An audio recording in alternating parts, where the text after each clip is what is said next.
Hello, this is Joe from Nerd in Korea. My son wants me to play Dota with him, and I'm actually finishing recording right now. This is my last part. He's getting kind of tired of me saying just one more minute, so here he is, but he got a haircut just like mine.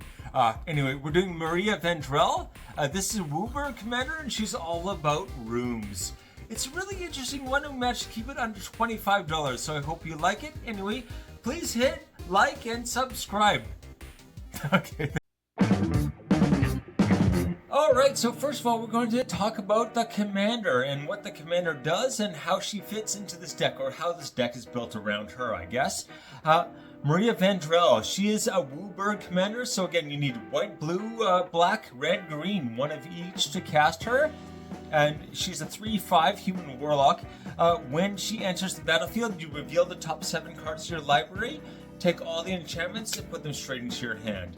This deck has a huge number of enchantment creatures, things like that. So you're just going to be able to load up on things very quickly just by doing this and flickering her. And somewhat more importantly is she can tap to lock or unlock a door of target room you control, activate only as a sorcery. So only on your turn. You can do it more than once per turn, but only on your turn. That is a pretty major limitation, actually. But anyway, so again, she's all about Duskmourn rooms. Rooms are split card enchantments. So usually with split cards, if it's like an instant or a sorcery, you choose one side and ignore the other side. With these, you're going to cast them as one side, and then you can pay to basically unlock or get the bonus from the second half.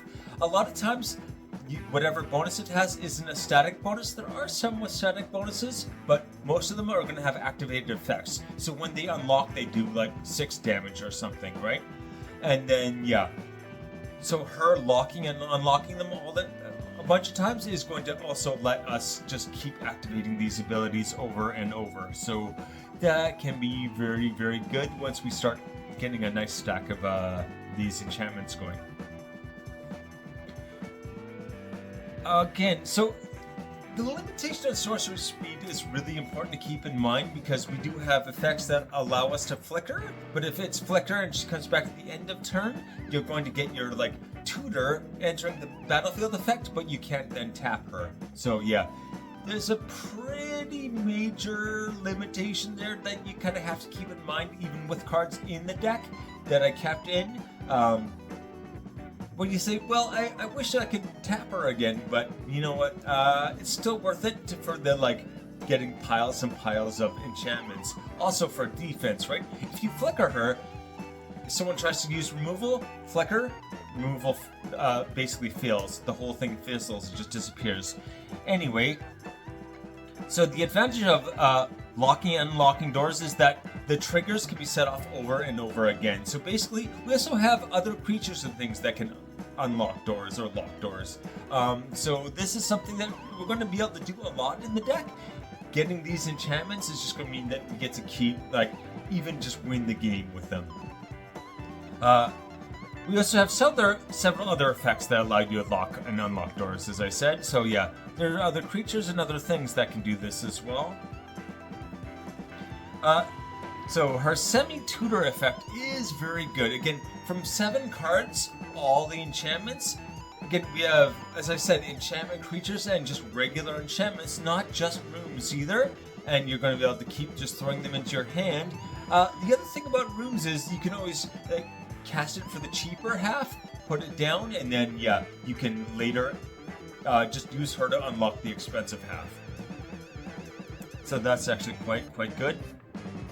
And yeah, the deck overall is, as of last night, 2475. This one keeps going up so fast. I've been able to just do the Mox field. You can update the deck to cheapest thing, and it actually puts it back under $25. But every time I've looked at it, it's been back over 25. So it's over 25. Maybe make a copy of it and update to cheapest, and hopefully that will get you to your $25 goal. The main purpose of the deck is to take maximum advantage of the rooms, which is what she's really made for. Again, this deck list is there's a link in the description for the Mox field. Alright, so part 2.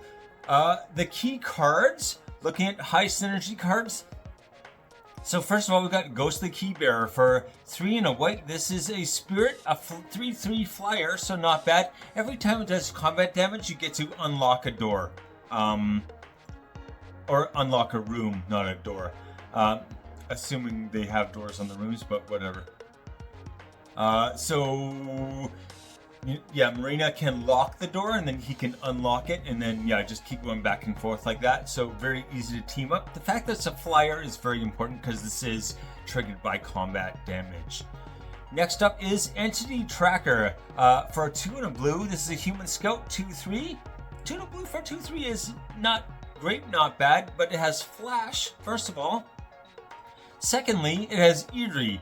Eerie triggers whenever a room is unlocked or you cast an enchantment spell. So yeah, you can get a lot of extra value just from this effect in this deck, because Marina is just going to keep unlocking doors, which will keep setting off these Eerie effects over and over and over. But anyway, whenever enchantment you control enters and whenever you fully unlock a room, draw a card. So yeah, tap your commander, draw a card, get whatever other bonuses as well. Very, very nice. Little card draw is never a bad thing, you know? And Doomwake Giant for 4 and a black. This 4/6 is giant as it's, as advertised. This is one of our enchantment creatures. It has Constellation. So this triggers every time an enchantment enters the battlefield. Not when rooms are unlocked, unfortunately, but it's still quite good in this deck. So whenever Doomwake Giant or another enchantment you control enters, only enters, does not have to be cast. So we've got token enchantments as well, where we can make token enchantments that are copies, or we can also like have token creatures that are enchantment creatures. Every time these enter, creatures your opponents control get -1/-1 until end of turn. Especially we can attack 3 different opponents, make 3 enchantment creatures, and that'll immediately trigger this, and everything your opponents control get at least -3/-3 for the turn just from that. And if you cast any other enchantments, just keeps on stacking up there. It's basically like a one-sided board wipe, most likely. And we've got Abuelo Ancestral Echo for 1 white-blue. Flying War 2/2/2. Another spirit here. And for 1 white and blue, you can exile another target creature or artifact you control. Return to the battlefield under someone's control at the beginning of the next end step. So this is partly why I want to point this guy out, is that he is very, very useful, but if it's the beginning of the end step, sorcery speed is out. Basically, you cannot tap her at that point. It's already past tap time, right? So there's a downside, but you could protect her, number 1, and also you're going to get your reveal 7 cards, take all the enchantments thing. So if you can do that once per turn, it's very, very worthwhile. And also you've got protection for Marina, which is very always good to have protection for your commander, right? Oh, these are all like cautionary ones, I guess.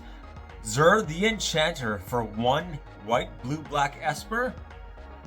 1/4 flyer, and whenever he attacks, you may search your library for enchantment card with mana value 3 or less, put it onto the battlefield, then shuffle. Big warning here. The 3 or less, with rooms, they have 2 different costs. The 3 or less would be the combined cost. All the rooms in this deck, he cannot search for because they are above 3 CMC.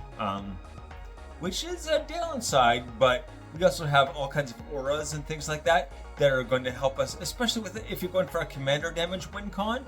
He can set that up very quickly and easily, so we still want him in the deck, but remember, he basically doesn't do rooms, so that's yeah, he can still tutor at least 4 different auras I think out, and probably more. Oh wait, no, I can think of 5. Yeah, anyway. So very, very useful still.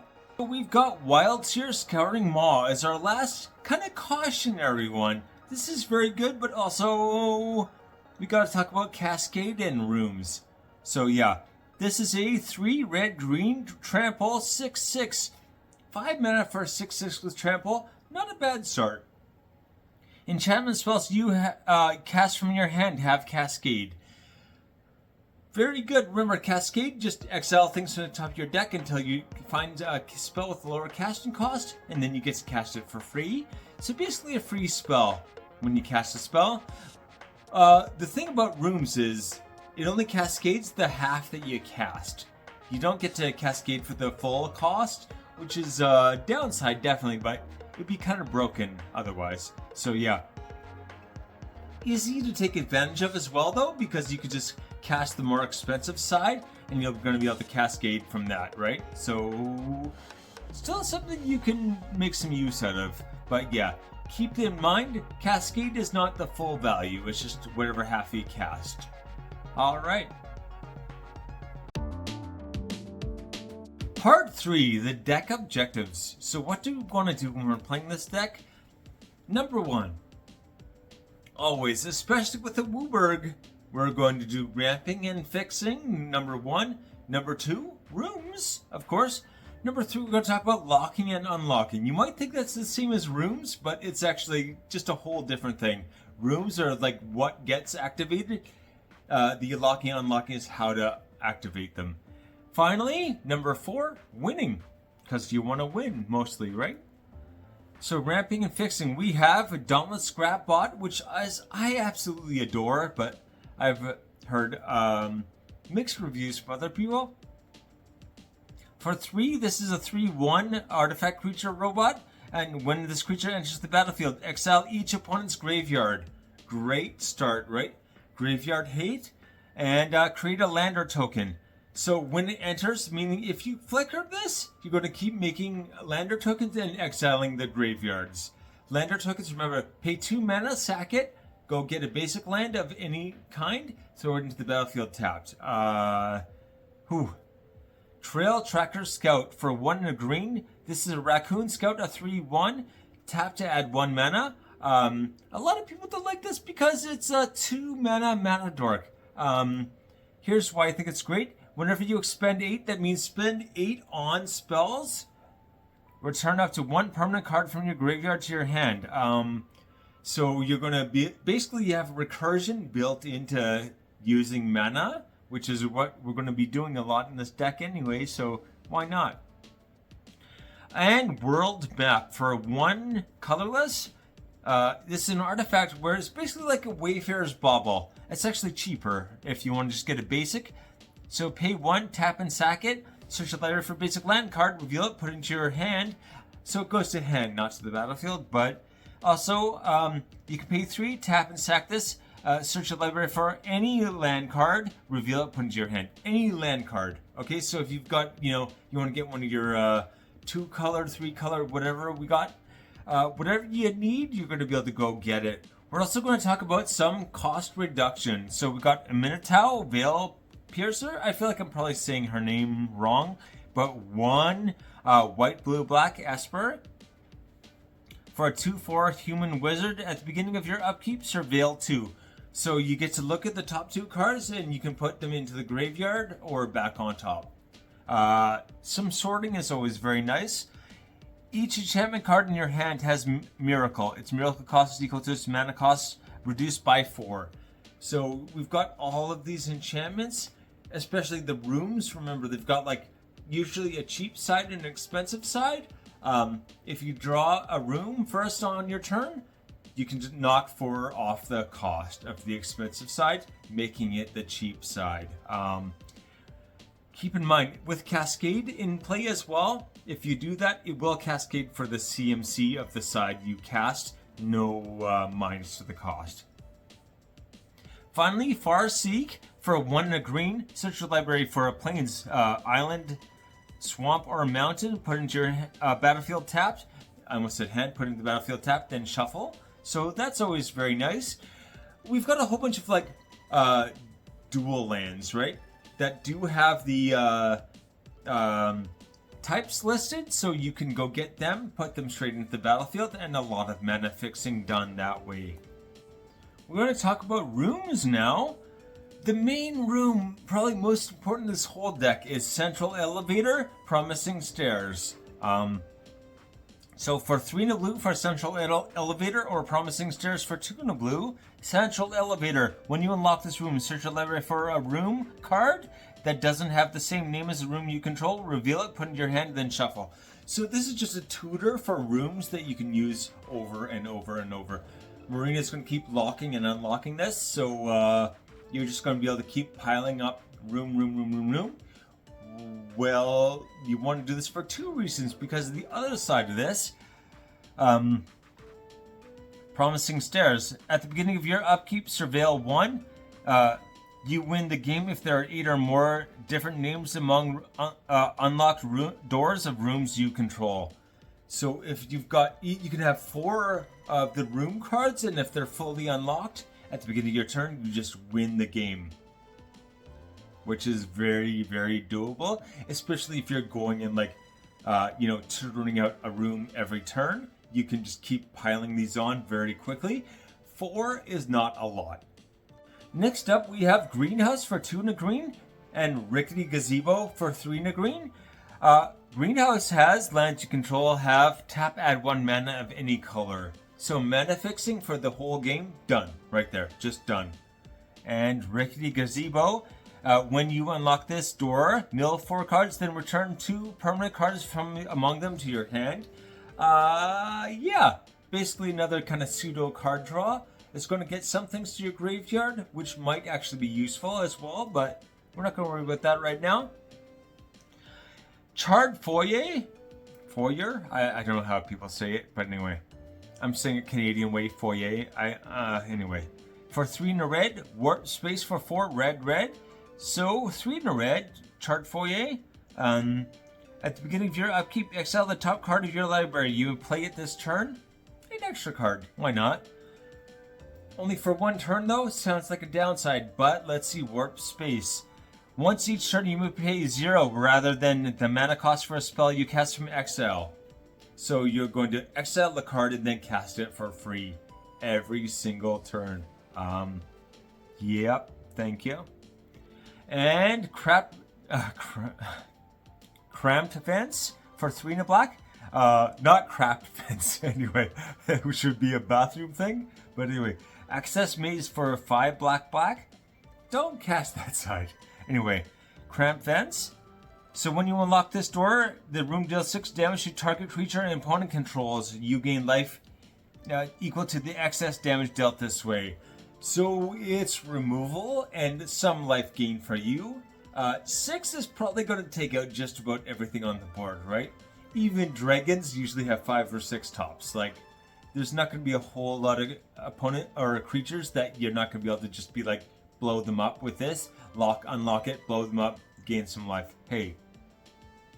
And Access Maze. So once during each of your turns, you may cast a spell from your hand by paying life rather than paying the mana value equal to its casting cost. So once per turn, we do want to keep being able to throw things into the battlefield so you can just like take some damage to cast a spell rather than actually using mana. Pretty huge advantage, especially if you're like just gaining life as well. We got Lock and Unlock. We have Ghostly Key Bearer, which I already talked about, but yeah, combat damage, unlock a room. Nice little trick. Also, we have Keys to the House for 1 mana. This is an artifact. You can pay 1, sacrifice it, search your library for a basic land card, reveal it, put it in your hand, then shuffle. Just another way to, get your mana fixing done. Or pay 3, sacrifice it, lock or unlock a door of target room you control, activate only as a sorcery. Another way to just get an extra door unlocked or locked. Probably unlocked and probably to get your win con in, right? And lastly, I'm adding another syllable for some reason. Ghostly Dancers, 3 white for this 2/5 spirit flyer, I should add.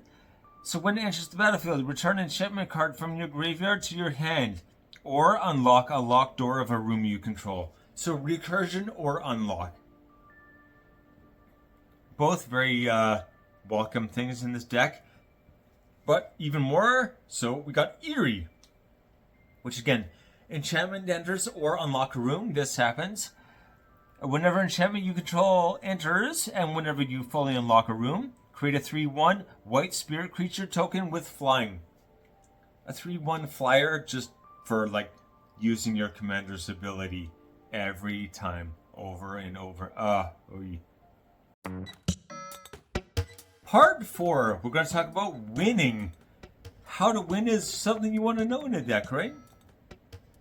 First of all, as usual, going to talk commander damage first. There's a few different ways to get her damage up to begin with. We do one. She's a 3/5, I believe. So we're going to get to 21, especially if you're playing a one-shot. Not as difficult as it might sound, but yeah, we're going to have to put a little elbow grease in. We've got Strength of the Harvest for 2 in a green or white. So once again, Zura can find this. Enchanted creature gets +1/+1 for each creature and or enchantment you control. Probably going to be quite a few. Let's have All That Glitters for 1 and a white. Enchanted creature gets +1/+1 for each artifact or enchantment you control. Once again, enchantments are not going to be rare here. And Ethereal Armor for only 1 white. Enchanted creature gets +1/+1 for each enchantment you control and has first strike. So nice little bonus there. To really make this work though, we've got Tunnel of Hate is a room, or half of a room. Anyway, 4 red, and whenever you attack, target attacking creature gains double strike until end of turn. So you can just give one creature double strike, like, I don't know, your commander.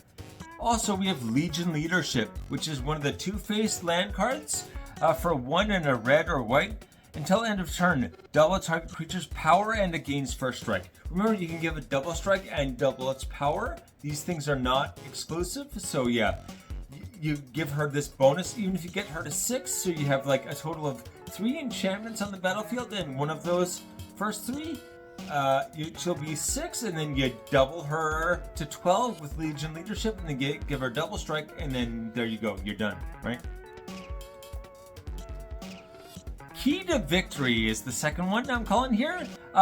Basically, the Promising Stairs is what I'm really focused on there. So yeah, you surveil 1 at the beginning of your turn, and if there are 8 or more different names among unlocked rooms you control, you win.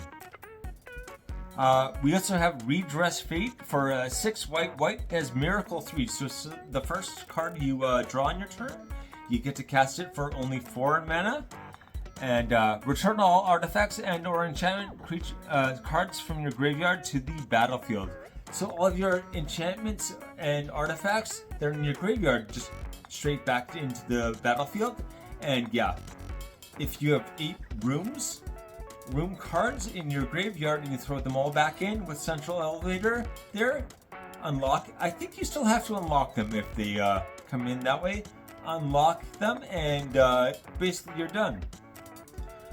Next one I'm calling Enchanting Mob. So this is all about Soaring Lightbringer. 4 and a white for this enchantment creature, a Glimmer Bird. Other enchantment creatures you control have flying, sure. Whenever you attack a player, create a 1/1 white Glimmer enchantment creature token that's tapped and attacking that player as well. So it's going to make more enchantments. What's really important in this deck is that those are not just tokens, they're flying tokens. That's nice, but we care that they are enchantments. So like we said before with Doomwake Giant, that's going to give all of the opponent's stuff -3 until end of turn if you attack all 3 opponents. And you can also use Extinguish All Hope. So for a black for the sorcery, destroy all non-enchantment creatures. So you are going to blow up a lot of your own stuff. Even your commander can get blown up if you don't have like Abuela or something to flicker her. But yeah, so there's some risk involved, but you can use this as a finisher for sure.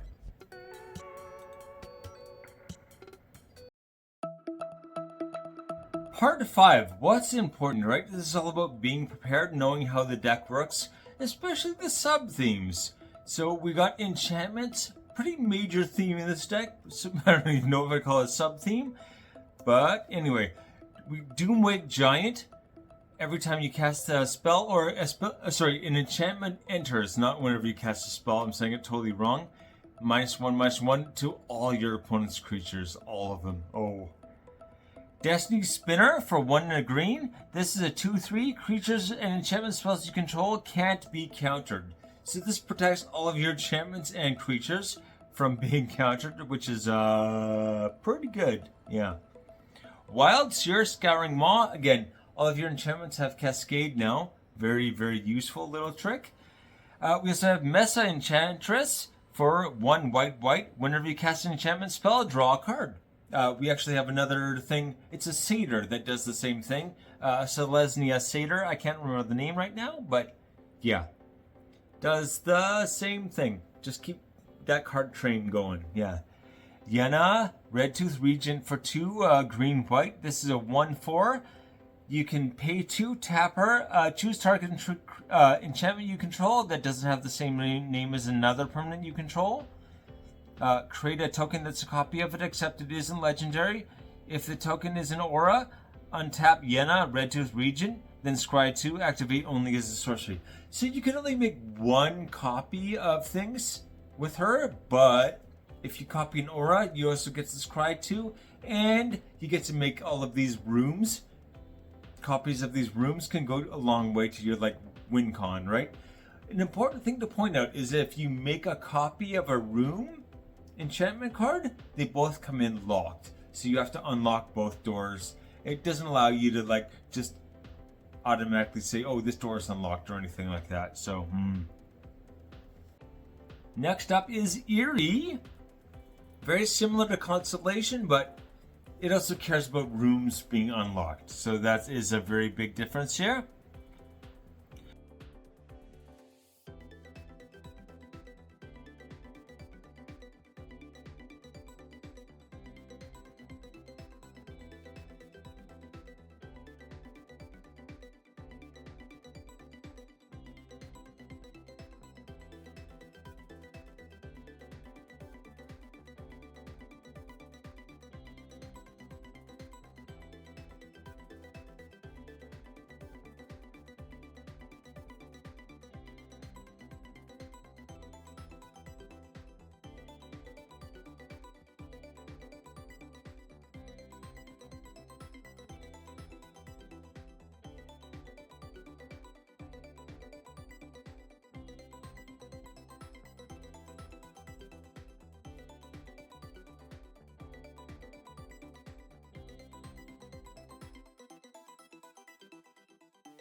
And Flicker, very important in the once again as well, for untapping Marina, also for protecting your commander and for getting that entering effect, where you get to, basically look through the top 7 cards, take all the enchantments, throw them straight into your hand. Abuelo, first up, 1 white-blue, we already talked about this 2/2 flying word 2. Exiles until end of turn, so there's a bit of a downside there. Flicker Wisp, 1 white for this 1/3 flyer. So when it comes into play, remove another target permanent card from the game. Return that card to under its owner's control at the end of turn. So once again, this will flicker, but it's going to come back at the end of turn. So kind of the same issue with Abuelo, but it's 3 mana and it's a flyer, so not bad. But you remember, it just says target permanent, so you could target something besides your commander as well. Essence Flux for only 1 blue. This instance has exile target creature you control return to the battlefield under its owner's control. So this does come straight back, no until end of turn stuff, and you get to put a +1/+1 counter on it. Again, if you're using this on your commander, having an extra +1/+1 on your commander is always welcome. Next up, Flicker of Fate for 1 and a white. Exile target creature or enchantment and return it to the battlefield under its owner's control. Creature or enchantment. Really good in this deck to protect those enchantments if you don't want them getting removed. Tutor effects. So we actually have a whole bunch of tutor effects in this deck. Moonblast Cleric for 2 and a white. This 3/2 has Divine Intervention. So when it enters the battlefield, you must search your library for any enchantment card, put it on top of your library, so it doesn't get to hand, but to the top of your library, especially if you use it to go get, like, you know, your central elevator or something like that, you're basically setting yourself up to win the game. Plea for Guidance for 5 and a white. This is a sorcery. I know what you're thinking, 6 mana for a tutor is expensive, but search a library for up to 2 enchantment cards, reveal them, put them into your hand, and then shuffle your library. So this is a double tutor. You can really set up pretty much whatever you need with this. So yeah, that's gonna just be, especially if you're getting to the point where you can unlock and lock doors pretty easily. It's like, what effect do you want to have? Or do you just want to close the game out? You can go get anything you need. Central Elevator, we already talked about. Basically, just keep unlocking this, and then go get a whatever room card you want to your hand right away. Illicit Shipment, also for 3 black. This has Casualty 3. This is one of my personal favorites. Search a library for a card, put it into the battlefield, put it into your hand, not to the battlefield, then shuffle. Sounds not that amazing. Casualty 3, sacrifice a creature with 3 power, like one of your 3/1 tokens, maybe, for instance, and go copy this, basically. So you're gonna, again, get 2 of any card you want. It's not limited to like enchantment or creature or whatever. 2 of any card. Yeah, you can turn that into your win, right? And finally, Zerd the Enchanter. We talked about limited use, but that doesn't mean useless. So yeah. And we got tokens. Last thing we're going to talk about. So for 2 white, we've got the Archon of Sun's Grace, a 3/4 flying lifelink. More lifelink if we're looking for that. Pegasus creatures you control have lifelink.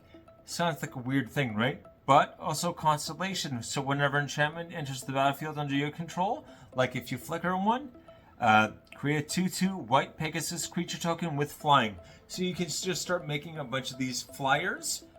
2/2 flyers with lifelink. There's your life gain if you're wanting to use, the casting by paying life instead thing. You're set. Gremlin Tamer for a white and a blue. This 2/2 has Eerie again. So whenever enchantment enters or you fully unlock a room, meaning both sides are unlocked, you get to make a 1/1 red gremlin creature token. I can't say gremlin today for some reason. That's fun. And Soaring Lightbringer we already talked about. But yeah, for 4 and a white, this gives other enchantment creatures flying. Nice. Also, yeah, whenever you attack a player, you're going to create it's a 1/1 white glimmer creature token that's tapped and attacking that player. So you can just keep making these every combat. Just even said like your 2/2 Pegasus, 1 at each opponent, and then you're going to make Glimmers tokens, and then you can attack with the Glimmer tokens, and they'll make more Glimmer tokens. And every time they enter, they'll trigger all kinds of things with like Constellation and Eerie. But anyway, this has been Marina Vendrell. I hope you like it, and if you try it, please let me know. I always love to hear feedback on these. Anyway, take it easy.